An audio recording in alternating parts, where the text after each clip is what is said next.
Pour plus d'informations, veuillez consulter votre guide d'installation. Voici quelques directives afin de faciliter l'installation de votre plancher laminé avec emboîtement rabattable. Ayez en main les outils suivants. Un pare-vapeur, un pied de biche ou un levier d'installation, une équerre, un niveau, une scie circulaire, une scie à main, un cordeau à craie ou une ficelle, un crayon, un ruban mesuré, des espaceurs, un couteau utilitaire, un bloc de battage, un marteau, un maillet en caoutchouc et une scie électrique à dents fines. Vous avez tous vos outils? Prenez connaissance des informations suivantes qui vous seront très utiles.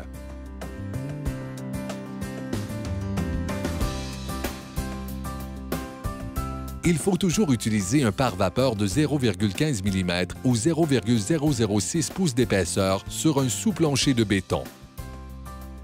Si vous avez une pièce excédant 10,1 m ou 33 pieds en largeur ou en longueur, vous devez prévoir une moulure en T, telle qu'illustrée. Ensuite, vous devez mesurer la pièce d'un bout à l'autre afin de calculer les joints d'expansion.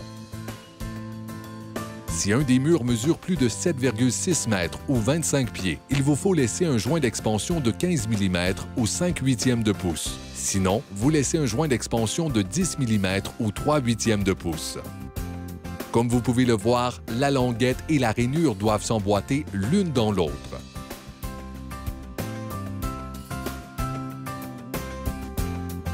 Si vous utilisez une scie circulaire, assurez-vous que le côté fini de votre laminé soit vers le bas. Avec une scie électrique portative, il faut vous assurer que le côté fini soit vers le haut. Avec un ruban à mesurer, prenez la mesure de votre pièce avec précision. Ensuite, vous devrez mesurer la largeur du produit. Selon vos calculs, coupez le premier rang si le dernier rang est inférieur à 50 mm ou 2 pouces.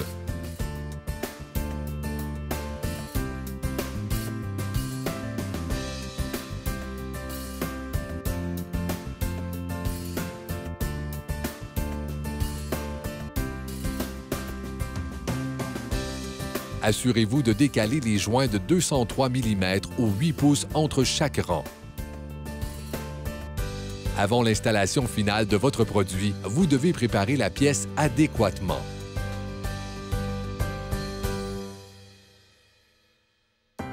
Entreposez les planches de laminé dans la pièce prévue pour les travaux pendant une durée de 48 heures avant de débuter l'installation du plancher. Laissez un espace de 12,7 mm ou 1/2 pouce sous les plaintes chauffantes. Procédez tel qu'illustré à l'écran.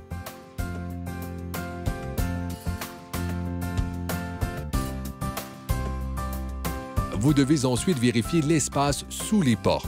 Ouvrez et refermez les portes afin d'effectuer une vérification juste et précise. Sciez la moulure du cadre de porte comme l'exemple qui vous est présenté.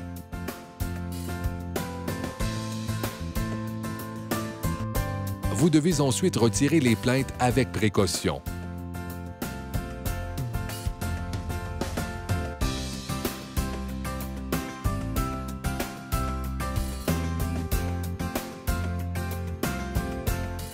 Il est nécessaire de déterminer le sens de la pose des planches.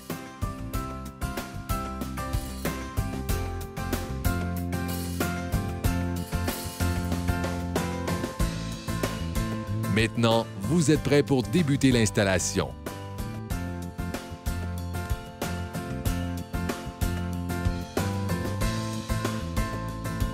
Tout d'abord, installez les espaceurs.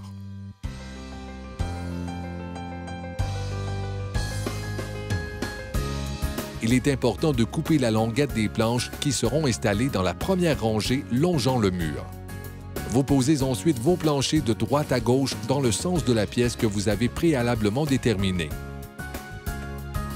Vous devez retirer la rainure telle que démontrée sur la vidéo.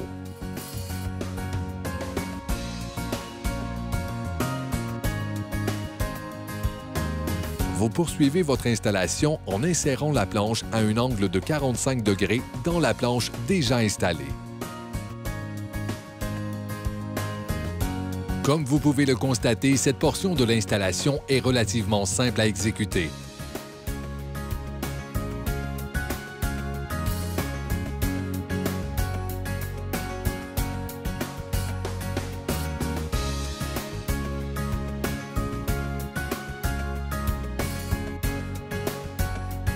Pour l'installation sous un cadre de porte, veuillez suivre les directives suivantes.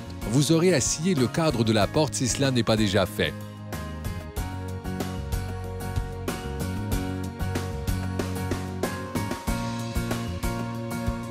Ensuite, agrandissez la rainure des planches qui seront posées à cet endroit.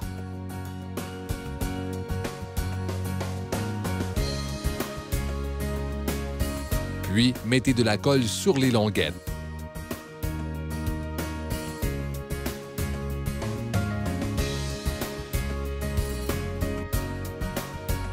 Insérez la planche à l'aide d'un bloc de battage.